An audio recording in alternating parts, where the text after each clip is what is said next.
Welcome back to Building and Breaking, where we talk about how brands are built, trust is broken, and what salon owners, hairstylists, and pro beauty brands can learn.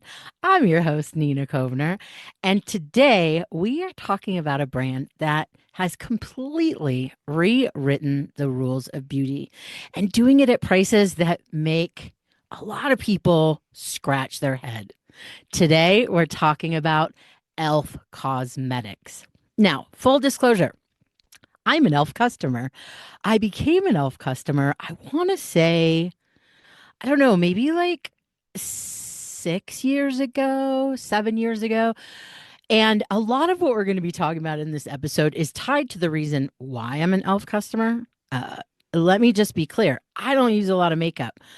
I don't see a lot of value in spending $50 on foundation. I'm going to say that again. I don't use a lot of makeup. And I, as a customer, don't see the value of spending $50 on a foundation. Thus, my desire to find a brand that not only aligns with what I love, but also at a price that I see value in. And again, we're going to talk a lot about price and value in this episode. Now, with the me not using a lot of makeup. Now, not using a lot of makeup does not equal the amount of time I watch makeup tutorials online. I've tried. I my entire life have tried to be like I'm obsessed with like how people do their makeup and how beautiful it looks and how creative it is, and I'm like, gosh, like that's so cool. Like I want to learn how to do that. And I can confidently say that with the tens of thousands of hours I've probably spent watching these tutorials, I still do not know how to do makeup. Okay. So, anyways, so I just love e.l.f. It's simple, it works for me, and it's at a price point that I see value in. Because low price does not mean low value. I'm going to say that one again. Low price does not mean low value. And I know on the internet, there's always this talk of like price points and value and charge your worth, and I can go on and on. But low price does not mean low value. And e.l.f. has proven that. And there's lessons in this for salons, for pro beauty brands who are maybe like struggling with where they fit in the market, but also in preparation for this episode, I did a deep dive on kind of price points in general. Now, I'm aware of price points in general. I talk about price a lot, the price pyramid in terms of brand strategy, brand story, and market position. However, because we're talking about e.l.f. and we look at the price pyramid, the top of the pyramid being high price, low volume, right? So that could be like a Range Rover, middle of the pyramid being mid market price, modern, mid volume, moderate volume. You could look at like a Subaru Outback, which I have. And you could look at the bottom of the pyramid, low price, high volume. And that could be like a Kia Soul or something at the lower price point. So you could do this with haircuts, $200 haircuts, $65 haircuts, $25 haircuts. You can do it with shampoo, right?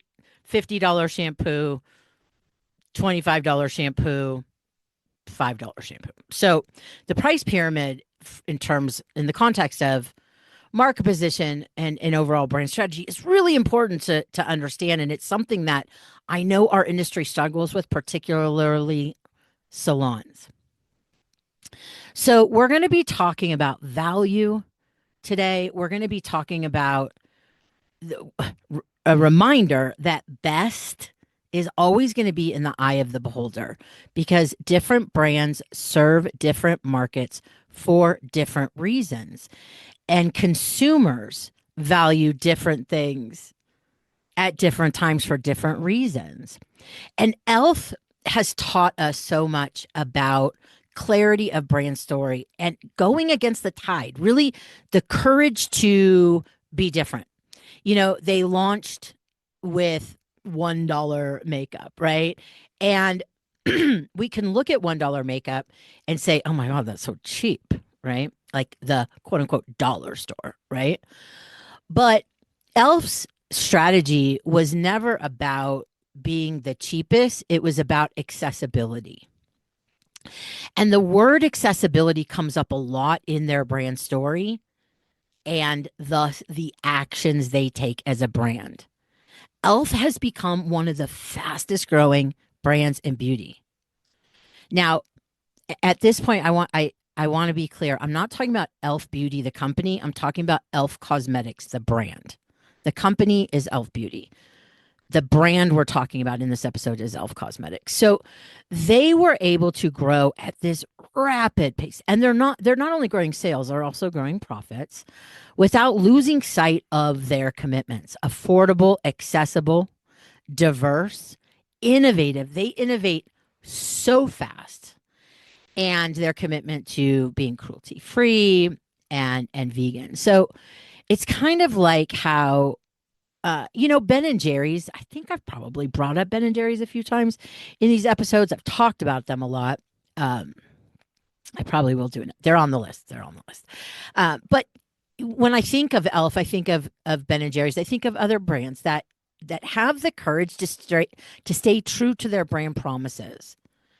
I mean, we talked about that in the Costco episode. The courage to stand for something, the courage to say, this is who we are, this is who we serve, this is what we value. And of course, that's aligned with who they serve. e.l.f. chose value and value as a business strategy, not just let's make the quote unquote cheapest product, because the quality and performance of e.l.f. is what's kept them going, right? The quality and performance. If it was a cheap product and they said, we stand for accessibility and it was shitty, well, then, it wouldn't have worked. The product works for the people it serves. It's working. And they stay so focused on accessibility, relatability, and their responsiveness to the market.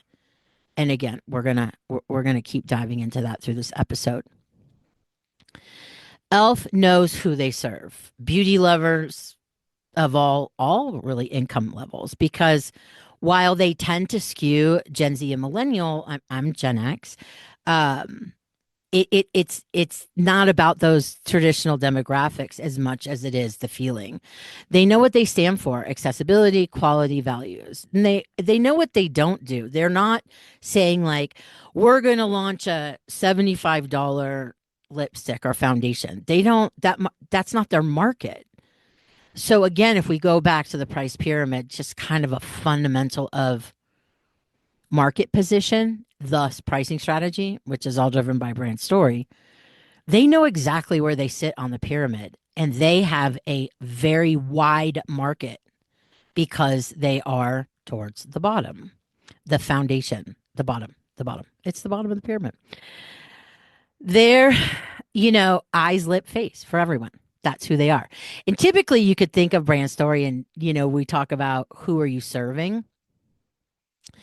And, the for everyone could kind of throw some people like, I just want to cut hair for everyone. That's a little wide. But here's how they hone in on the audience when they say eye, lips, face for everyone. People that care about social causes, people that care about inclusivity, people that care about transparency, people who care about the environment. So we're still defining the brand people, even though they're saying for everyone. It's really for everyone who values what they deliver, right? And consistency in all of that, right? e.l.f. is so consistent. We talked about on every episode, consistency builds trust. And e.l.f. is consistent with where they stand and who they serve. I mean, they just are.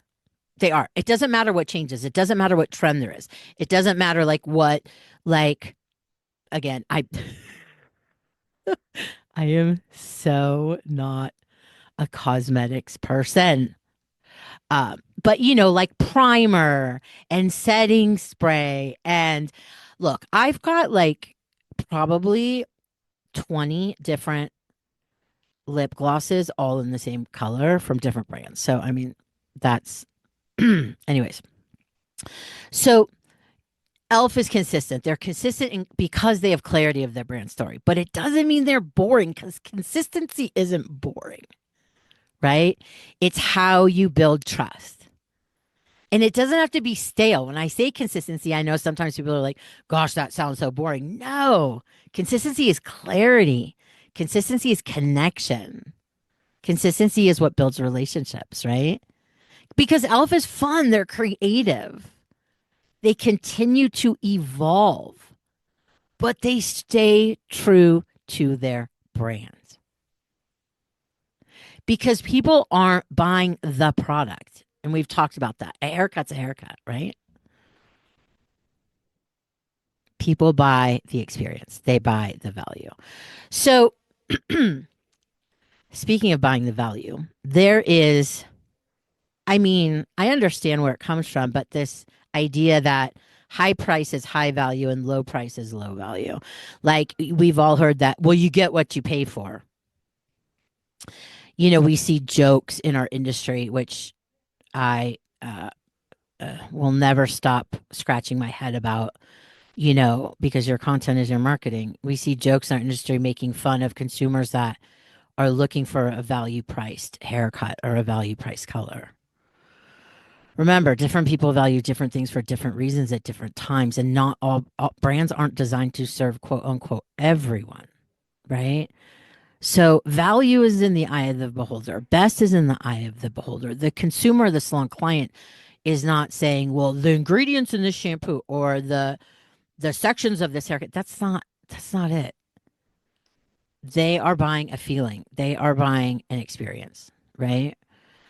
So it's not about high price services or low price services. It's not about consumers not valuing salons or hairdressers. That is such dangerous, out of context thinking. And it's really a harmful narrative, particularly to younger people coming into the industry. It's not that clients don't value higher prices. Some clients seek luxury experiences. Some clients seek a simple fucking haircut or a simple shampoo that cleans their hair or a bar of soap or whatever. Different people value different things for different reasons. e.l.f. is such a great example of price points not dictating their value. They are one of the lowest price cosmetic brands on the market, whether it's lip gloss or facial cleanser, or I love their, not sponsored. I use their lip mask. It's in the little blue jar. I love it. Absolutely love it. I also have the Tatcha lip mask. And I also have the Trader Joe's lip mask. Obviously, I'm a lip mask customer. The Tatcha one's like almost $30, I think. The e.l.f. one's $7. And the Trader Joe's one, I think is like three something or four something. Maybe five. I'm not sure. I mean, different experiences, different brands. I value lip mask. I do. But I love the performance of the $7 e.l.f. one. I really love the performance of the Tatcha one. But am I going to pay $30 every month? I probably not. But that's me. We value different things for different reasons at different times. So we have to remember when we're talking about price, we're not only talking about brand story, strategy, market position, but what people are buying. They're buying the experience, they're buying the trust, they're buying the emotion, they're buying the connection. So, I mean, you could look at a haircut, and some people like thrive on spending $300 for a haircut experience, and some people thrive on spending 20. Both of those markets are valuable. It's not one or the other. So while again, e.l.f. is positioned at the lower part of the price pyramid, the value is incredibly high, and that is genius. And it has everything to do with clarity of brand story and staying true to who they are. And it's really interesting when I look at, we're talking about pricing, right? Price points. And You can look at that e.l.f. lip mask at the bottom of the pyramid, $7. Um, and you could look at again the Tatcha at 30. And then you could look at whatever sits in the middle. I have no idea. But I'm looking at hair care. I'm looking at shampoo in particular as an example for this episode. And again, I tend to see the narrative that, charge more, charge more, charge more. Well, no, not everyone, not always. And this has nothing to do with whether people deserve a living wage. Of course, everyone deserves a living wage. That's not what this, I'm not an economist. That's not what this, I am a brand strategist. And that has a lot, pricing is a big part of that because pricing is a big part of brand strategy as we're talking about e.l.f. But when I was looking at shampoo, I could look at like Kerastase shampoo, which is sells at retail. Their suggested retail price is around $43 for 8 ounces. Now, if you look at if we took the price pyramid and looked at, professional salon products, Kerastase has always been at the top. That's their market, right? That's their market. And then we have, of course, like mass market, right? We could go to the grocery store and spend, or Ulta or whatever, and spend like $10 or $6 even for something like Pantene for 12 ounces. What I'm noticing is that, and again, this is so relevant to talking about e.l.f. because e.l.f. has proven that low price does not mean low value. It's no secret that salons are being squeezed, right? Just the price increases from brands just has gotten out of hand. I've talked about this. I haven't talked about this on this podcast. I have talked a lot about this on the socials. And while I'm not giving anyone individual advice because I don't know your brands, that'd be completely absurd and out of context. What I am going to say for both salons and beauty brands is I see opportunity in the middle of the market. Everyone seems to be fighting for the top, and not everyone can be at the top. We don't need 70 luxury brands, one value brand, and one affordable mid-market, moderately priced brand. I see a little bit of white space. And the same goes for salons, you know? The same goes for salons. Now, I'm not talking about you individually because I do not know you, listener, individually. I'm talking about in general. And here's the thing. I have seen some express services popping up that some salons have been introducing, and I know why. I know what it's reactionary. It's reactionary. And I'm not saying that's a bad thing, right? I'm not saying being reactionary is a bad thing, but what's even a more awesome thing is clarity of brand story and designing products and services to serve the people you intend to. And that includes pricing. It's always going to include pricing. But looking at this just from a shampoo perspective, there's not a lot of stuff in the middle. And there's certainly not anything at the bottom of the pyramid in the professional space. Clients aren't looking for cheap, they're looking for value. They're looking for what they see value in. For some, it means luxury. For some, it means moderate price, right? So again, not all salons can be luxury salons. And if you're charging $50 for a haircut, I don't know how in the world you're going to charge $50 for a bottle of shampoo also. Like, that doesn't make any sense to me. Now, if you charge $100 for a haircut or $150 for a haircut, then that market is more likely to invest in a $30 bottle of shampoo, $35 bottle of shampoo. But when the home care investment becomes higher than the actual service, something's amiss. And that also means there may be opportunity. There may be opportunity. Again, this is not individual advice.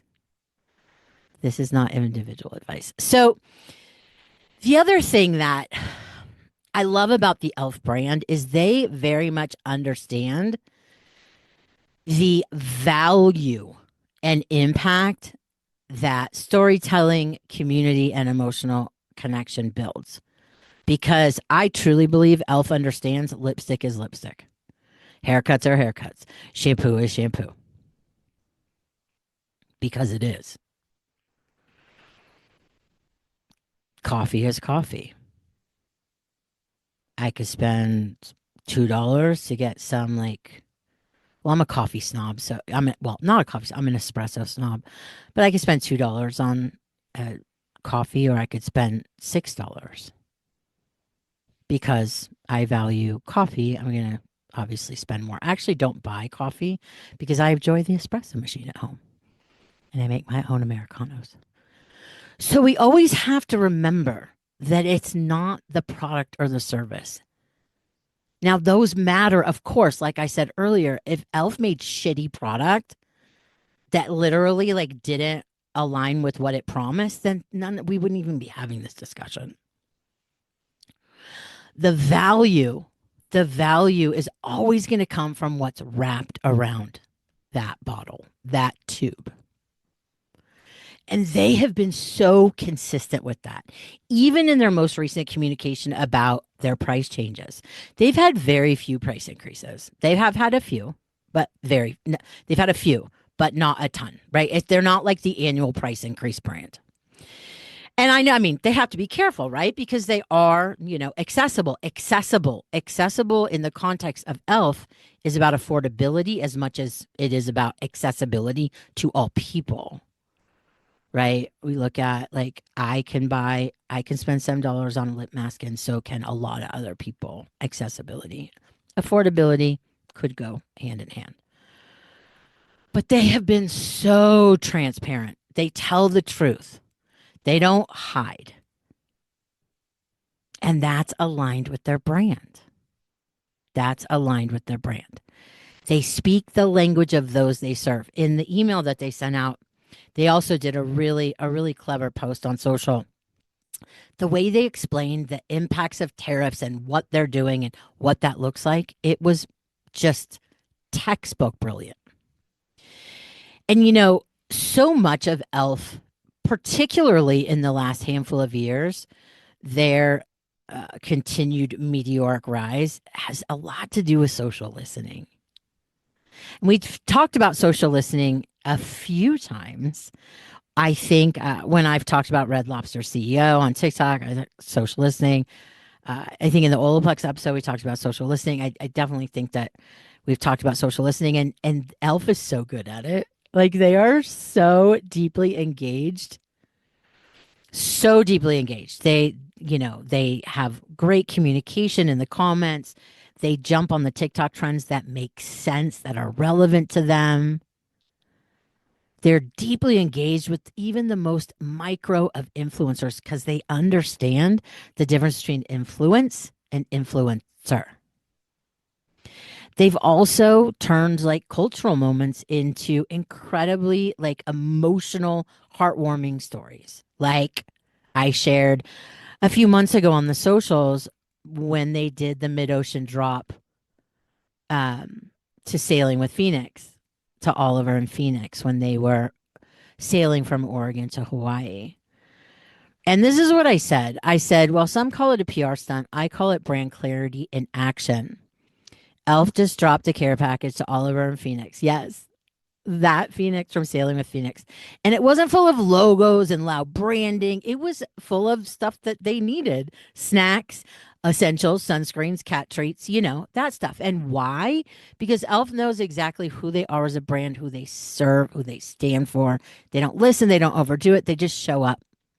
They don't take themselves too seriously, but they're relevant. And so much of that has to do with clarity.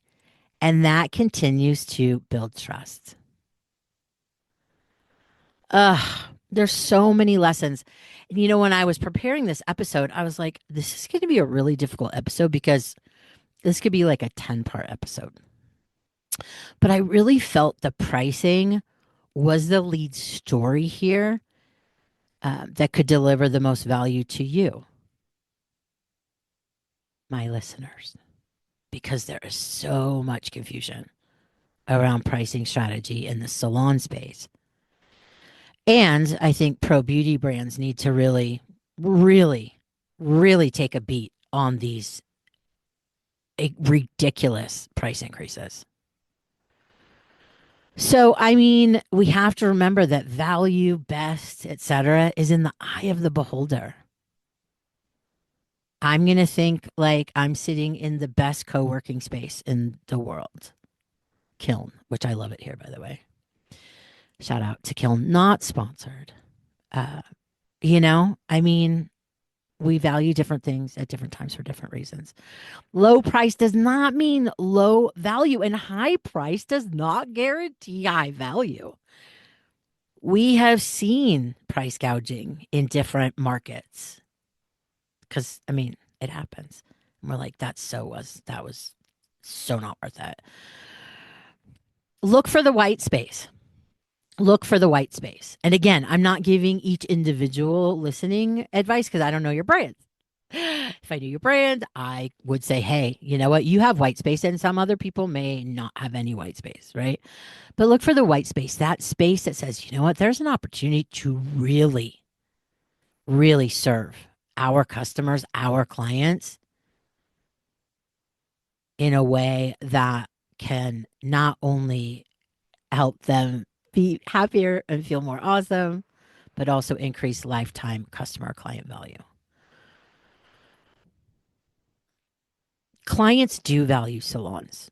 They wouldn't be going if they didn't. And I'm so tired of these viral moments on TikTok and Instagram talking about the fact that they don't. Clients do value the salons that they go to. Literally do. And I think that some of that narrative it's a mix. It's a mix of just not understanding brand strategy fundamentals, brand story fundamentals, market position fundamentals, and pricing fundamentals. I think that's part of it. I think the other part is some of it is disingenuous, just rage baiting. Not healthy. Not healthy.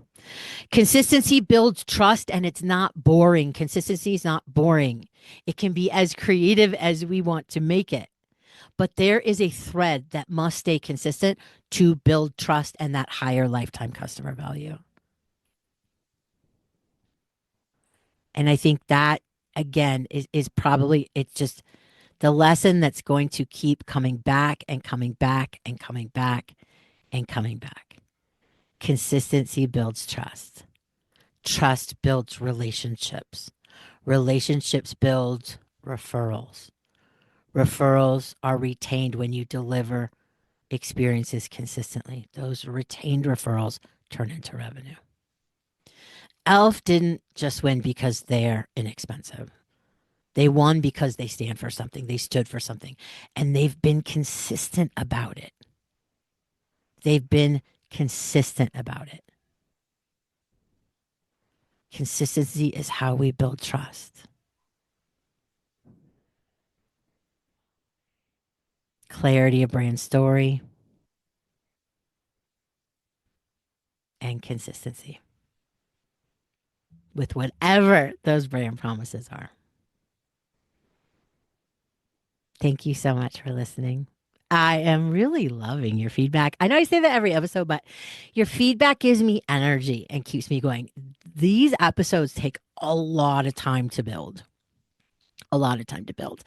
And, we're all motivated by different things. I'm motivated by building this for you because I truly believe that clarity of brand story, understanding the fundamentals can absolutely minimize the systemic dysfunction that has been in our industry for as long as I've been in it.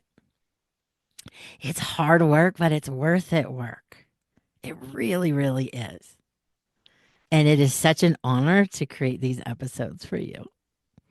I absolutely love it. So thank you for your feedback. Thank you for your suggestions of different brands to deep dive on. Thank you for your ratings and reviews, whether it be on Apple Podcasts or Spotify. What that does is not only lets me know how you're feeling about the episodes, but also helps the podcast become more discoverable to people it can help, just like you. So when I talk about this, again, nothing to do with this episode, but you think about Google, you think about discoverability in general, Google business or Yelp. Consistent reviews help your business become more discoverable. It's the same with the podcast. It's just the fundamentals of search. So thank you for that. I really, really appreciate it. Remember to be where your feet are. Take a deep breath, drop those shoulders, and have a peaceful day wherever you are. We'll be back next week with a new episode of Building and Breaking. Thanks so much for listening. Bye.